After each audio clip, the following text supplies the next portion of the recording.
Looking to catch up on the latest Star Wars books? Try listening to them on audio, featuring sound effects and music directly from the movies. Star Wars audiobooks are the definitive listening experience. From brand new audiobooks such as Galaxy's Edge, Black Spire, and Star Wars Myths and Fables, to our blockbuster movie tie-in editions, you'll have plenty to keep you entertained. Start listening wherever audiobooks are sold. This is Andy Gutierrez from StarWars.com, and you are listening to Coffee with Kenobi with Dan Z. This is the podcast you're looking for. This is James Arnold Taylor, and you're listening to Coffee with Kenobi. I have a good feeling about this. Hello, my friends, and welcome to Coffee with Kenobi, show number 303. We are your spoiler-free place for Star Wars discussion, analysis, and rhetoric. I'm your host, Dan Z, with a very special Coffee with Kenobi episode here for you. We have Anthony Daniels himself, C-3PO, to discuss his memoir, I Am C-3PO, The Inside Story. It's an absolute dream come true for me. Anthony, welcome to Coffee with Kenobi. Thank you, Dan. Thank you. Oh, certainly. It is definitely wonderful to have you on. And I had the good fortune of chatting with you a little bit at Celebration Chicago this year in April and being a part of the book unveiling, which was a wonderful experience. And I noticed right away how authentic and entertaining you are, which certainly comes through in your book, I Am C-3PO, The Inside Story. I had the good fortune to preview this wonderful memoir. Talk about the idea for crafting your memoir and how that came about. And was it something that you had been marinating on for years, or did the muse strike more recently? Oh, absolutely not. I mean, some listeners will remember that I used to write the Wonder column inside Dan Madson's fan magazine many years ago now for the fan club. I used to write these silly articles based on my memories of what I'd seen on the set and all that kind of thing. And I used to have fun kind of crafting them in a silly, light-hearted way. Because it was good for my brain to sort of tease stories out and make them sort of dramatically viable, though all of them are true. But, sometimes the truth just needs rounding up a bit and needing to make a compact story. And years passed, and I never thought to write a book, really. And then I was asked to, and I thought, why not? And it started at 40,000 words, which sounded perfectly doable. Then, of course, they upped it to 60,000, and I think now I've written 95,000 words, which doesn't mean very much. It's a normal-sized book, shall we say. It would sit very nicely on your shelf and has the most beautiful cover. I had nothing to do with the cover, but everything inside is me. And people say, did I have a ghostwriter?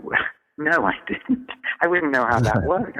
Either it's going to be my voice or nobody's voice. I'm sure, a lot of books are ghostwritten, but for me, this was things I wanted to say, things I remember, things I felt, things I feel.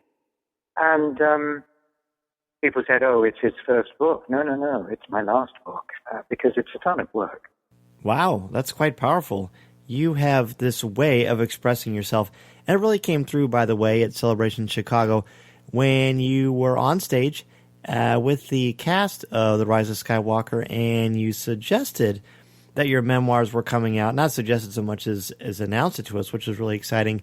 And you gave the original title, or at least the title that you had played with, and I really love that story, if you wouldn't mind telling it really quickly. One isn't always in charge of one's own destiny, in fact, hardly ever.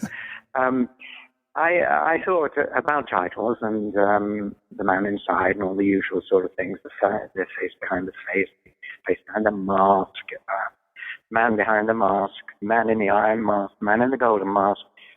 All these sounded a bit corny to me.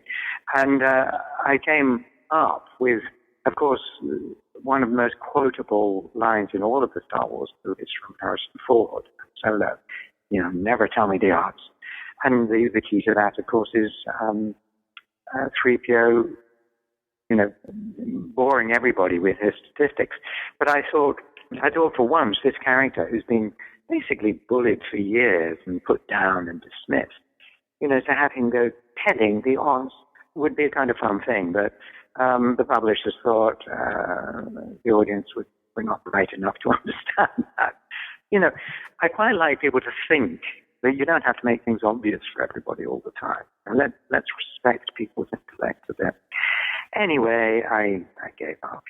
And it's a fine title, and it says what it is. I've had so many remarks and tweets and things and emails telling the audience it's a much better title. It's a certainly more fun title. It is really great, but the one that they came up with, C-3PO, I Am C-3PO, The Inside Story, is pretty wonderful too. And for me, the brilliance of your book, I Am C-3PO, The Inside Story, lies in the wealth of new material readers get to experience, as well as the opportunity to revisit classic stories from the many interviews you have done throughout the years. And on every page, you balance both old and new in such an entertaining way. Talk about your writing process and how you were able to achieve such a delicate balance. Well, you are one of the first people to read this book, so I'm kind of listening to your comments with a smile on my face. I'm not one who enjoys flattery for a second. I think flattery offends the flatteree and the flatterer. Genuine comments are well received. And it sounds like you kind of enjoyed the book, so I'm pleased to hear that, because... Oh, I loved it. Well, I am interested, maybe I've got to ask you some questions. But it is interesting that you have read it. And as for the writing process, it's, as you will see when other people read it, it is episodic. So the episodes are not necessarily they're in an order that I decided to make. So I would write various sequences, a bit here, a bit there, under different chapter headings, and sort of work on them piecemeal, if you like. So I would finish a thing about, do a bit of writing about Friends, and then think, oh, wait a minute, I want to talk about episode 1 here, and then go back to things like merchandise. And oh yes, I remember that about a merchandise thing that killed me. That would be so gradually, almost like Lego bricks. I built up different elements as we went along. My writing process was piecemeal, that I would keep various files open.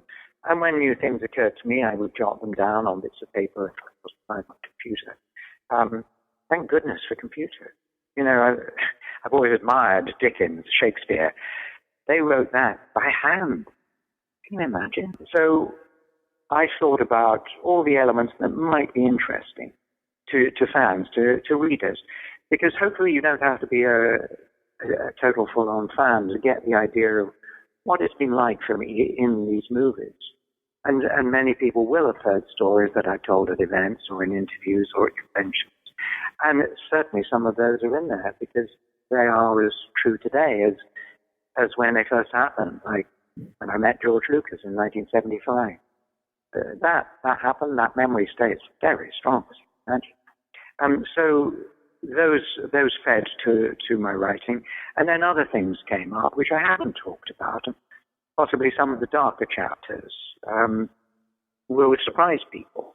Because this book is not just fun and laughter and curious things. It's also about some of the negative things that have happened in my journey. Because I do find I have written a journey, strangely enough, which I didn't mean to set out to do.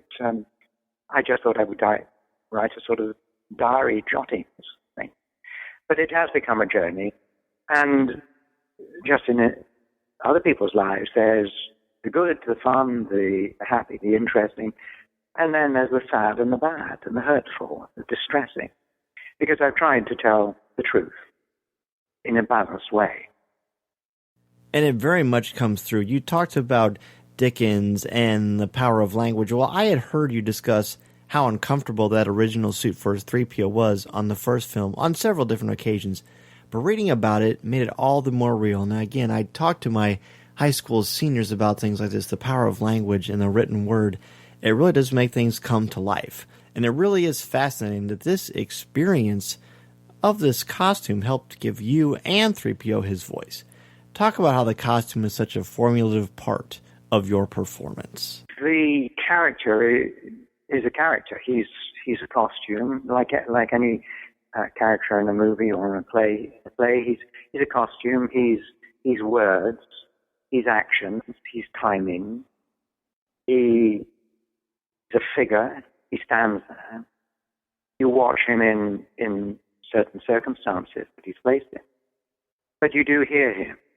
And for my part, reading, as I say, George's original script, his life, his personality was very much there as I read it. I read it from a certain point of view. I read it from my point of view, because humans do that. But my point of view, of course, turns into his point of view at the end. And I talk in the book about how actors produce their voices. You have to think who the character is. And George has very clearly written him as uptight, nervous, worried, anxious, all those things, but also written him as a kind person. But those first elements of anxiety and fear really do make people's voices get very tense. When people are angry, their voice can drop down a lot. When they're frightened, they tend to tense up, and that constricts the vocal cords. And so you get a little tightness, the way Threepio sounds. And of course, I exaggerated my own voice, my own vocal qualities, to make him more like a machine. And some of his cadences are different. He speaks in a kind of slightly odd inflection, so that he might, on occasion, emphasize the wrong word, rather like that. You get the idea. And we have been listening to him for 40-something years, so people know. But of course, when you read in the book, George's reaction to my performance wasn't quite what I'd expected. Speaking of performance, early on in reading I Am C-3PO-The Inside Story, I was particularly moved by your interactions with Sir Alec Guinness. While it is clear that he carries a certain amount of gravitas, your portrayal is a nice departure from the curmudgeonly sort that sometimes is portrayed in the media. He appears to be a gracious and kind man. What did you learn about acting and performance from working with him? Well, we were performing very different roles, but I watched him over many years in all those wonderful films that he created, a huge range, from playing 5 characters, men and women and crazy people in Kind Hearts of Coronet, to playing a vicious, nasty Scottish Sergeant Major in, I think it's called Tunes of Glory, where he played, a psychopath. And he did so many performances in between. So one kind of absorbs acting styles. I'm not in any way putting myself on the same level as him. I just used to enjoy watching him. But then on set, he was a delightful, calm, for the most part. He kind of lost it one day when things just got slightly tedious. A bit too much waiting around, a bit too much of changing of minds. Let's do it this way. No, let's do it that way. But always, my main memory of him was being like a kind uncle, that you always felt he was there if you wanted to talk about something, or he was always there with his generosity, whether it was his time or his generosity in going out to restaurants together or whatever. And he was kind to everybody. And I'm surprised that you say he was known as a slight curmudgeon, because he could be grumpy and he was no sucker, If he thought something was wrong, he would very gently point it out in a very calm way. But you didn't want to make him angry, I think. Well, I love that, and I love that he was polite and regal, but very direct, and he was able to get things done, not unlike his character he portrayed, of course, in A New Hope. So, let's go ahead and take a quick break, and we will return with much more from Anthony Daniels. This is Coffee with Kenobi. Greetings. This is Obi-Wan Kenobi, and you're listening to Coffee with Kenobi.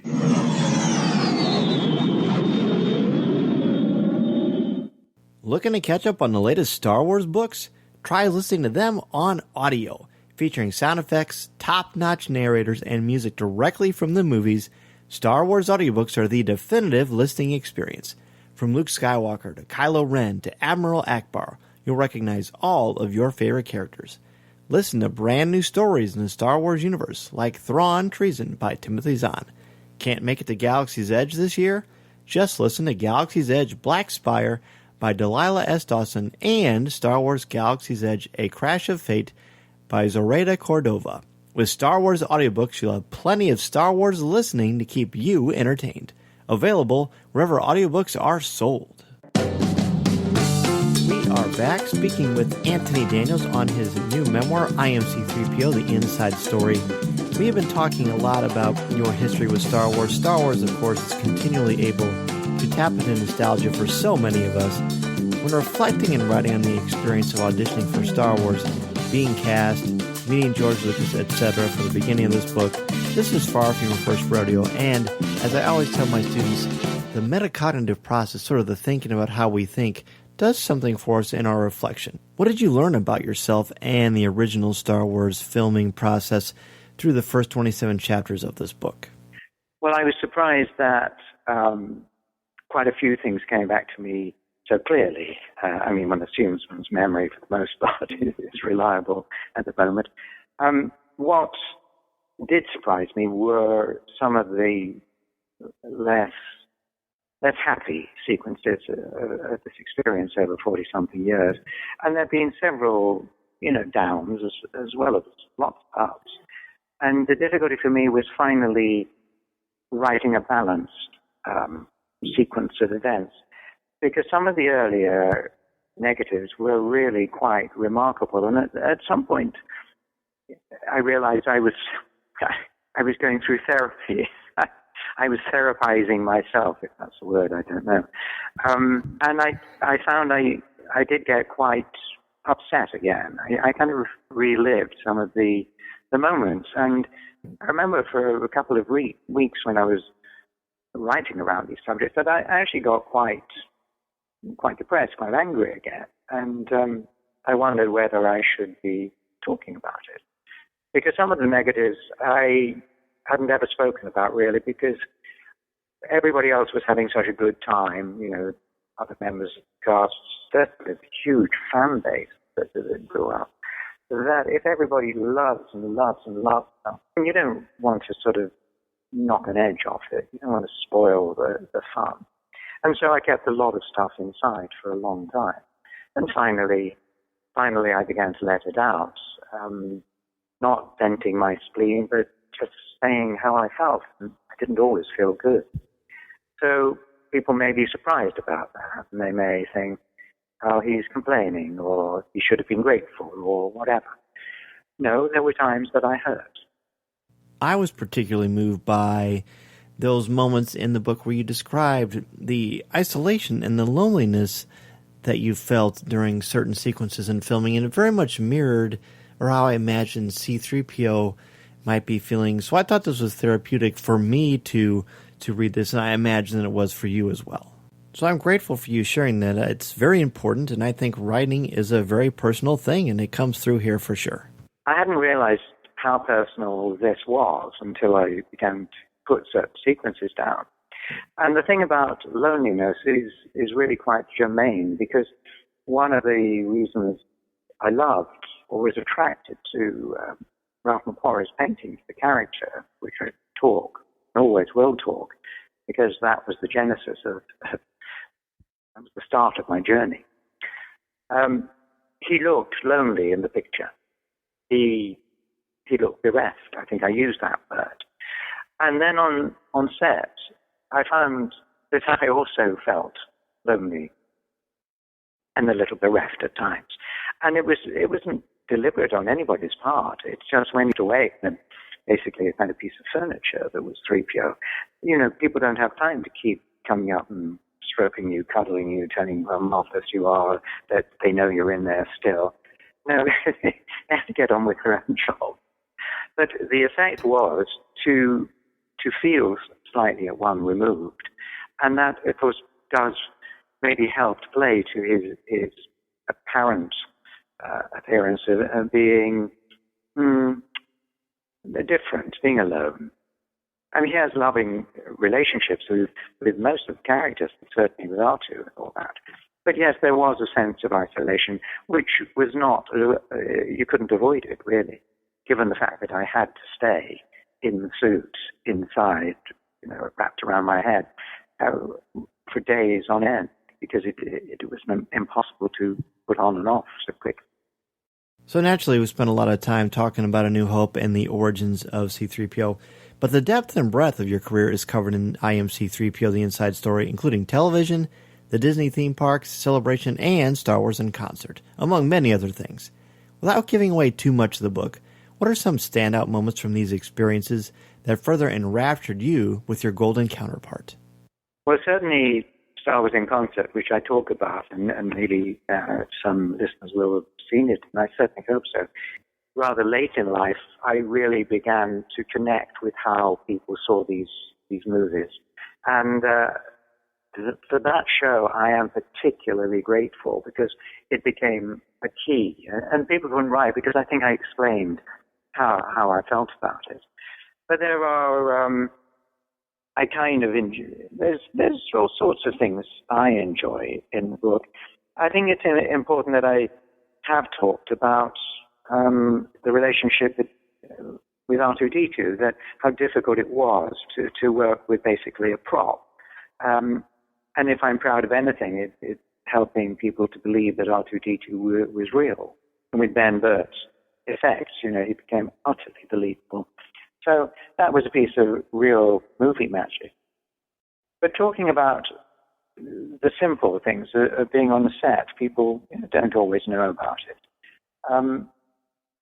And I think it's given a little insight into view on what filming is actually like. But then going through all the films, from starting at number 4, which had no number, obviously, when we began, had a different title, the Star Wars. Before that, yes, it was The Adventures of Luke Starkiller. And then in the book, I do talk chronologically in between other chapters, when I'm talking about the fans or the 501st, wonderful cosplay players. But at the same time, they hang on a structure of episode 4, 5 with Irving Kershner, 6 with the Ewoks, of course, and then a long period where nobody was making Star Wars movies. A surprise of coming back to number 1, the slight disappointments of 2 and 3, and again, the gap. And one of the things I don't talk about is the rest of my life, because this is a book about Star Wars, really. And maybe there isn't another book about the rest of my life. But in between Star Wars, I did do all sorts of things. One of the things I'm really grateful about is being given the opportunity to share my presentation skills, small s skills, very similar to how Threepio might manage things. So I've fronted exhibitions which have been magnificent and very communicative to the audiences who've come by to see things that rush by in a movie, but here in an exhibition you can gaze. And doing public events, which is a bit akin to stage acting. So you are working with a live audience, because it's rather more exciting than being on films. So I've hung all these stories around the films, but leaving side issues about, where else I have worked, what I've done, because nothing is as great in my life as the impact of Star Wars. And it feels slightly relevant to, say, I worked on this, I produced that, I did special effects for this, whatever. It is a story about Star Wars. And I think people will be surprised how much the fans, I think, come into it, because they are the backbone of why people can have made all these films. So I hope people reading the book, and it's kind of hard to talk to somebody who has read it, which is you, but also not to give away too much, so that when people do get it for themselves, they have surprise. Small surprises. There's nothing tremendously sensational here.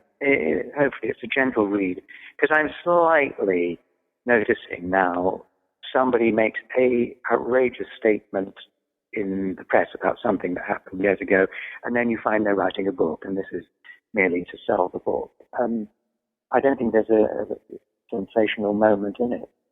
A pleasant read is an apt description, and as I mentioned at the top of the show, having had the good fortune to spend a little bit of time chatting with you at Celebration Chicago, as well as seeing you interact with fans over the years, the authenticity that you bring both to your presence at these conventions and book signings and moments, and how you interact with crowds, brings up a really important point that sometimes I think we forget as a culture, and that is to be unabashedly yourself, all parts of you.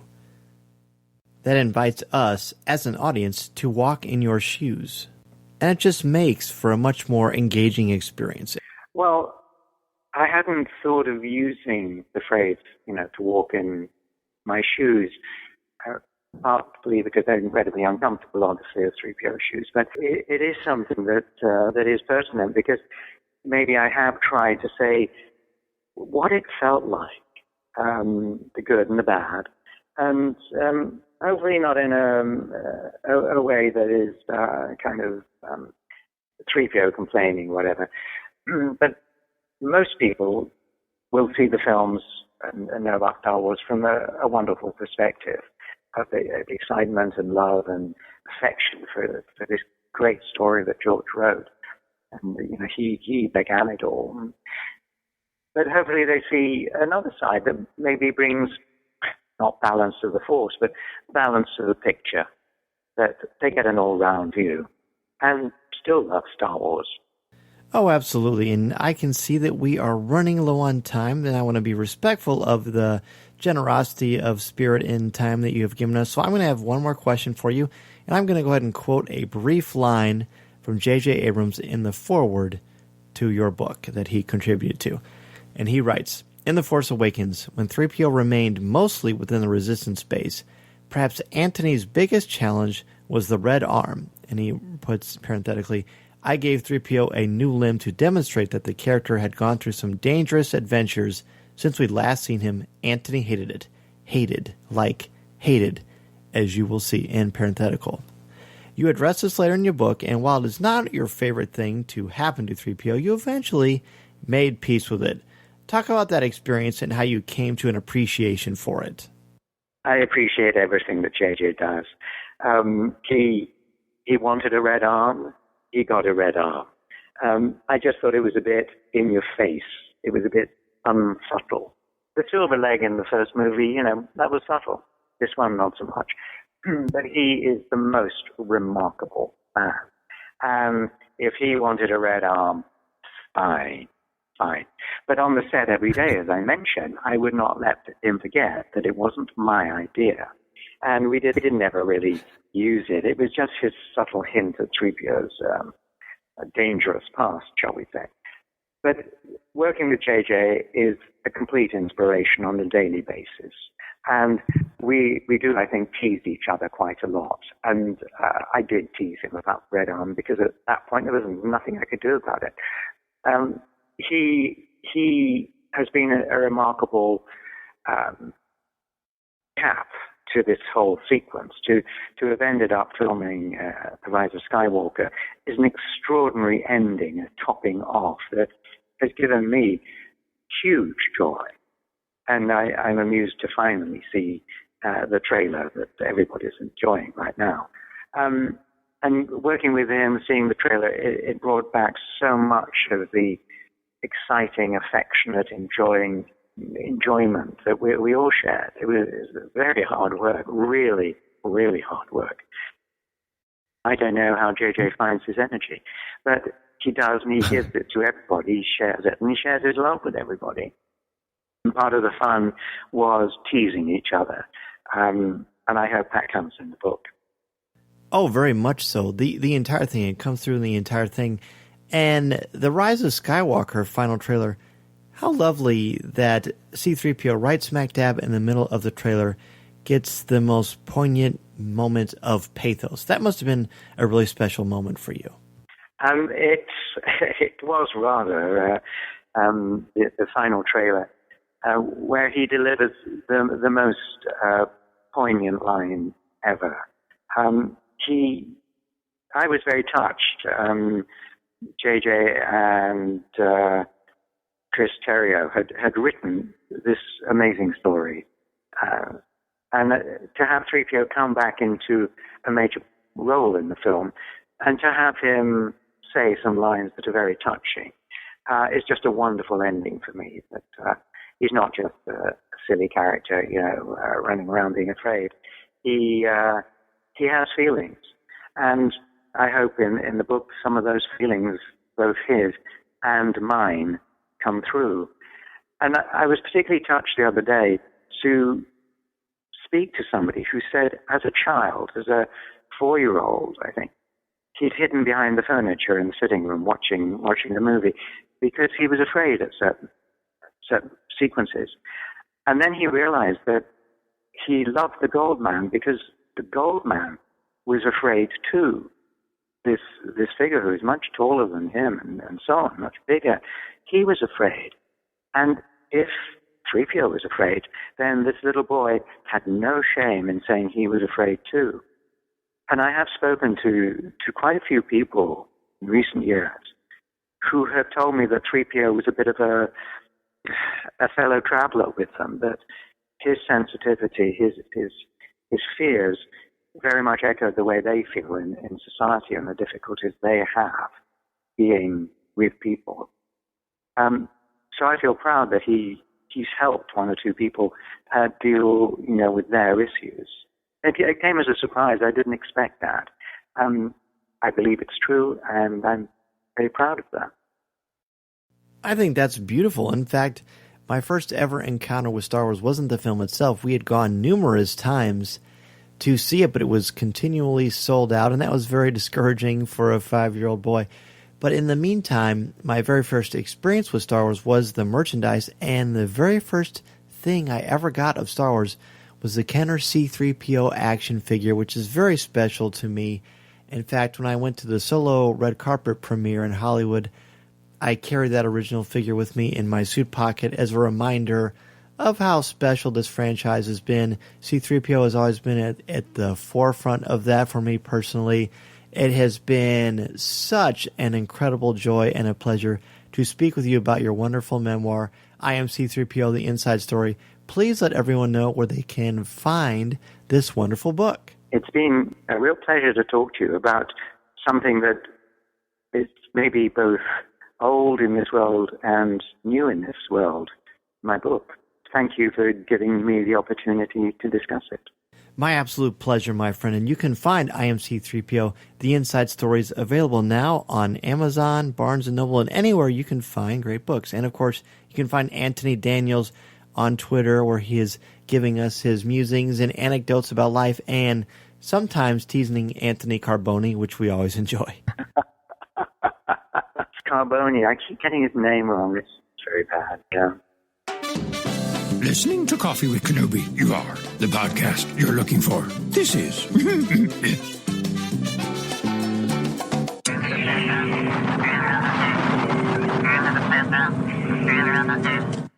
Well, there you have it. Another amazing episode of Coffee with Kenobi, but this one with Anthony Daniels. Wow, thank you so much, everybody, for listening and supporting Coffee with Kenobi. Before we close out the show, I want to thank our CWK sponsors, Penguin Random House Audio, MEI and Mouse Fan Travel, and One Nation Coffee. Please support them the way they support our podcast. Remember to listen to new and archive shows of Coffee with Kenobi wherever you listen to podcasts, including Apple Podcasts, Google Podcasts, Spreaker, Stitcher, YouTube, iHeartRadio, SoundCloud, CastBox, Deezer, and our website, www.coffeewithkenobi.com, or wherever you enjoy listening to your favorite shows. And if you listen to us through iTunes, please leave us a review. You can also find us on social media. In fact, please follow us on Twitter and Instagram, give us a like on Facebook, and check us out on Pinterest. Be sure to listen to our CWK family of shows too, including Legends Library, Resistance Reactions, Comics with Kenobi, and Lattes with Leia. Please leave a review for each of their shows as well. Be sure to subscribe to each of them individually on their own respective feeds. In addition to the places I just mentioned for Coffee with Kenobi, you can find me twice a month on the podcast Looking at Lucasfilm, part of the Jim Hill Media Podcast Network, as well as on Twitter at Mr. Zeher, MRZEHR, and you can find my writing on CWK's website, as well as StarWars.com, where I'm an official blogger there, and on IGN, where I contribute articles on Star Wars, as well as other popular culture topics. Don't forget to check out www.patreon.com/coffeewithkenobi to support our podcast and help us keep the lights on here. Our Patreon page is where you can listen to our exclusive weekly podcast, CWK Pour-Over, hosted by me, CWK newsman Tom Gross, and Coffee with Kenobi co-founder Corey Clubb for just $5 a month. There are also opportunities for behind-the-scenes videos, photos, t-shirts, and more. Plus, 10% of your monthly contributions go directly to the St. Jude Children's Hospital each month. Thank you to all of you currently supporting us on Patreon, and thank you for considering becoming a member of our Coffee with Kenobi Patreon family. I want to thank our very, very special guest, Anthony Daniels, C-3PO, for joining us on Coffee with Kenobi. What an incredible dream come true to interview this Star Wars icon and legend. And as you heard on the show, he is just as sweet and generous as you have imagined. I can't recommend I Am C-3PO, The Inside Story enough. Please go ahead and purchase it today and let us know what you think. It is a great read, great fun, and so is sharing Star Wars with each and every one of you. I really appreciate you taking time out of your busy schedule to talk about and break down the Star Wars saga with me. We're going to have another show for you this week. Rebecca Roanhorse talking about Resistance Reborn, the brand new Star Wars novel coming to you from Delroy. We will talk to you very, very soon, everybody. Thank you again so much for supporting Coffee with Kenobi. This is a podcast you're looking for.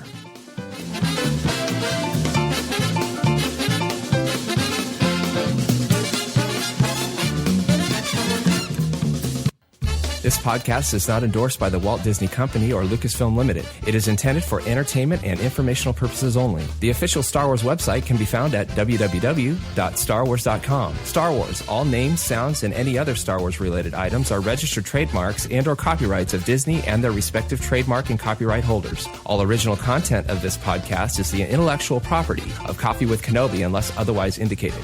This is the podcast you're looking for. There's no one here. Move along. Move along. Looking to catch up on the latest Star Wars books? Try listening to them on audio. Featuring sound effects and music directly from the movies, Star Wars audiobooks are the definitive listening experience. From brand new audiobooks such as Galaxy's Edge, Black Spire, and Star Wars Myths and Fables, to our blockbuster movie tie-in editions, you'll have plenty to keep you entertained. Start listening wherever audiobooks are sold.